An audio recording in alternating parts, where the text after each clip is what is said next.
이번 시간에는 Q에 대해서 알아보겠습니다. 먼저 Q의 기본 개념을 이해하고 Q가 갖고 있는 연산에 대해서 알아보겠습니다. 또한 선형 Q와 원형 Q의 차이를 이해하고 마지막으로 원형 Q를 C뿔뿔로 구현해 보겠습니다. 우리 일상에서 선착순으로 서비스를 받는 다양한 사례가 있습니다.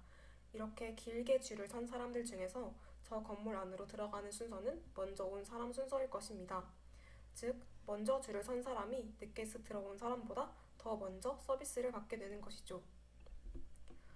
Q가 데이터를 관리하는 방식도 이와 마찬가지입니다. 즉, first in, 먼저 들어온 데이터가 first out, 먼저 나가게 됩니다. 이러한 자료 구조를 FIFO라고 합니다. 이전 시간에 배운 스택에서는 탑이 가리키는 위치에서 삽입과 삭제가 모두 이루어졌습니다.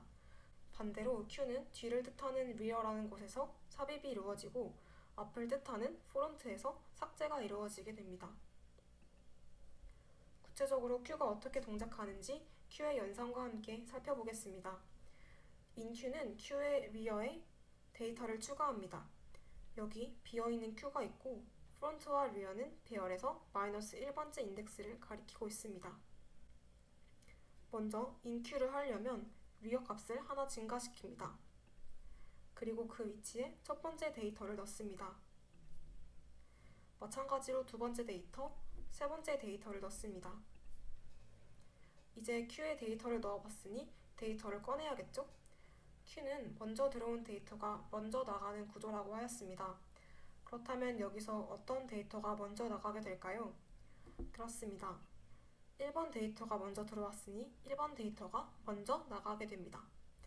DQ는 Q에서 프론트가 가리키는 위치의 데이터를 꺼내는 연산입니다. 먼저 프론트를 하나 증가시키고 그 위치에 있는 1번 데이터를 꺼냅니다. 마찬가지로 2번 데이터와 3번 데이터를 꺼냅니다. 이런 식으로 인덱스를 하나씩 증가시키면서 데이터를 넣고 빼는 Q를 선형 Q라고 합니다. 선형 Q는 치명적인 문제점을 갖고 있습니다. 그림과 같은 상황에서 새로운 데이터를 넣을 수 있을까요? rear에서 데이터의 삽입이 이루어지는데 이 rear가 배열의 끝을 가리키고 있기 때문에 데이터를 넣을 수가 없습니다.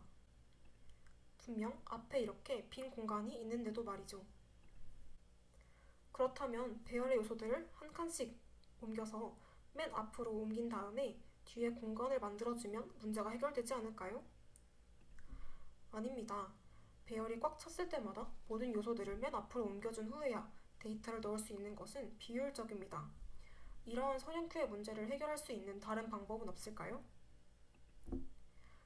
바로 원형 Q가 이 선형 Q의 문제점을 해결하기 위해서 등장하였습니다. Q가 정말로 원형으로 생긴 게 아니라 1차원 배열의 처음과 끝이 연결되어 있다고 생각하는 것입니다. 배열의 처음과 끝이 연결되어 있기 때문에 프론트나 리어가 배열의 맨 뒤를 가리키고 있을 때 그 다음 값은 어디가 될까요? 그쵸, 바로 배열의 첫 번째로 넘어가게 됩니다. 이 구조 덕분에 우리는 리어가 배열의 맨 뒤를 가리키고 있더라도 배열의 앞부분이 비어있다면 리어를 배열의 맨 앞으로 이동시켜서 데이터를 넣을 수 있게 됩니다. 그렇다면 어떻게 해야 배열의 마지막에서 그 다음 값이 0이 되게 할 수 있을까요? 바로 나머지 연산을 통해 그 방법을 알아낼 수 있습니다. 배열의 크기가 3인 이 Q의 인덱스는 0, 1, 2입니다. 그리고 어떠한 수를 배열의 크기인 3으로 나눈 나머지 또한 0, 1, 2가 됩니다. 즉, 어떠한 수를 배열의 크기로 나눈 나머지는 무조건 이 배열 안에 인덱스를 가리키게 됩니다.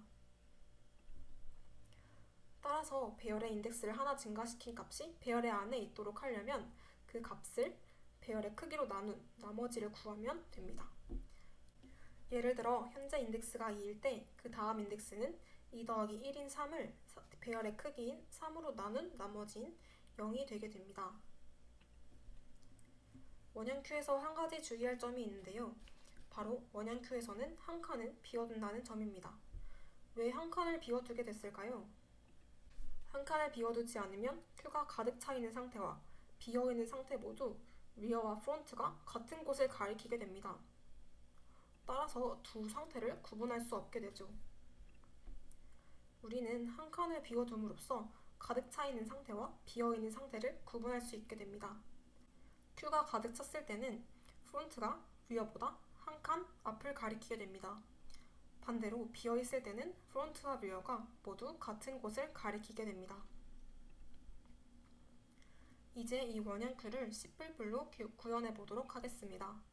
먼저 멤버 변수로 큐를 저장할 배열과 삭제가 일어나는 위치를 가리키는 프론트, 삽입이 일어나는 위치를 가리키는 리어를 선언합니다. 생성자에서는 큐의 초기 값을 결정해야 하는데요. 처음에 프론트와 리어는 모두 0을 가리키고 있습니다. 마지막으로 우리가 구현할 메소드인 inQ, dQ, isEmpty, isFull을 선언해줍니다. 가장 먼저 inQ를 정의해 보도록 하겠습니다. 큐가 가득 차 있으면 데이터를 넣을 수 없기 때문에 큐가 가득 차 있는지 확인합니다. 가득 차 있다면 에러 메시지를 출력하고 프로그램을 종료합니다. 가득 차 있지 않다면 리어를 한 칸 증가시킵니다. 리어의 다음 값은 이전에 공부했던 대로 리어의 1을 더한 값에 배열의 크기를 나눈 나머지 값이 됩니다. 이제 그 위치에 데이터를 저장합니다. 두 번째로 dQ를 정의해 보겠습니다. 큐가 비어 있다면 삭제할 데이터가 없기 때문에 에러 메시지를 출력하고 프로그램을 종료합니다. 큐가 비어 있지 않다면 프론트를 하나 증가시키고 그 위치에 있는 데이터를 반환합니다. 세 번째로 isFull을 구현하도록 하겠습니다. 큐가 가득 차 있다면 프론트가 리어보다 한 칸 앞을 가리키고 있습니다. 그렇기 때문에 리어에서 한 칸 증가한 값이 프론트와 같다면 true를 반환합니다. 마지막으로 isEmpty는 프론트와 리어가 같은 곳을 가리키고 있는 경우입니다. 프론트와 리어가 가리키는 값이 같다면 true를 반환하게 됩니다. 이제 구현한 큐를 한번 직접 실행시켜 보면서 그 결과를 확인해 보도록 하겠습니다.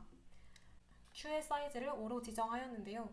원형 큐에서는 한 칸을 비워두기 때문에 최대로 들어갈 수 있는 데이터의 수는 4개가 될 것입니다.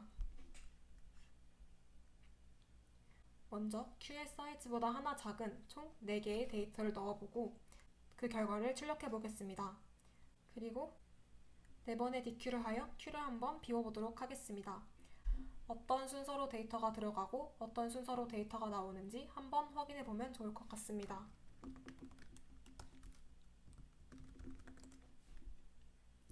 먼저 비어있는 큐가 보이고요. 첫 번째 데이터를 넣었을 때 데이터가 들어갔습니다. 두 번째 데이터를 넣었을 때는 리어에서 데이터가 삽입이 됩니다. 세 번째, 네 번째 데이터도 마찬가지로 리어에서 삽입이 됩니다. 큐에서는 먼저 들어온 데이터가 먼저 나가기 때문에 dQ를 했을 때 프론트에 있는 값이 반환이 되고 또다시 dQ를 했을 때 프론트에 있는 값이 반환이 됩니다. 그렇게 3번, 4번 데이터도 반환하고 큐는 비어지게 됩니다. 그렇다면 큐가 가득 차 있는 경우에 다시 한 번 더 inQ를 할 경우 어떻게 되는지 확인해 보겠습니다.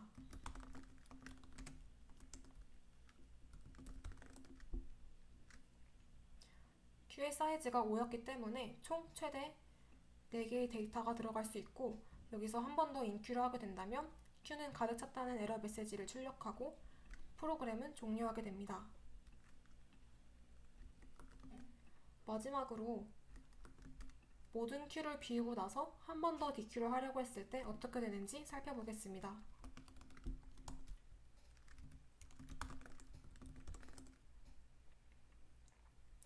큐가 비어있는 상태에서 한 번 더 dQ를 하려고 하면 마찬가지로 큐가 비어있다는 메시지를 출력하고 프로그램은 종료하게 됩니다.